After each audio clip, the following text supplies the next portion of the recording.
My name's Sandra. I live in Kuranda on my great-grandfather's country. So Djabuganjdji, Yidinji, which is just a little bit south-west, Muluridji, which is the next country to Djabuganjdji, and that's my paternal grandmother's country. Out west, Tagalaga country, Croydon way, is my maternal grandfather. That's where he came from. And my maternal grandmother was Kuku Yalanji. So both my grandmothers were taken to Mona Mission, just outside of Kuranda. My family ended up being very hard workers, and one of the things that I was told when I was young was, you've got to go away and you've got to get educated, then you've got to come back and help us. So that's what I did. Coming back to the diabetes story, I was 21 when I had my first baby, and I had gestational diabetes. Now, they told me that if you have gestational diabetes, that you know that that's a forerunner really to getting full-blown diabetes, and about 40 to 50% of people actually end up with full-blown diabetes.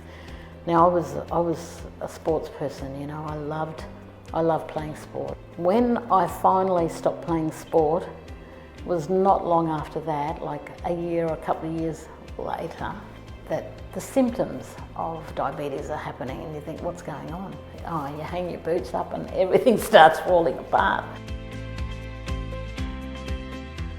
So I finally got checked and they told me I had diabetes, and I refused to believe it, first of all. You know, it's something you don't want to admit to, particularly when you know it's a lifestyle disease. That's when I started thinking, well, what can I do to delay this even further? Now, I've got to tell you that I've had my ups and downs. I've had my 20 readings, I've had my 5 readings. I have never taken anything for my diabetes. I have argued with doctors about my ability to keep it under control. The way I choose to do that is by the foods I eat and by exercise. I reckon that if it was lifestyle that got me into this mess, then it's going to be lifestyle that's going to get me out of it. When I first had my test, then I did another test later on, and all the things that were supposed to go down went down, all the things that were supposed to go up went up. They said, whatever you're doing is working, keep on doing it. That was without metformin. It is possible. We do not have to carry a Webster pack around every time we go travelling if we look after our health properly. I think that if we're going to work in this space of helping our mob, then what better way than to have the same disease but be able to beat it and say, this is how you do it? You know, there's got to be something in that.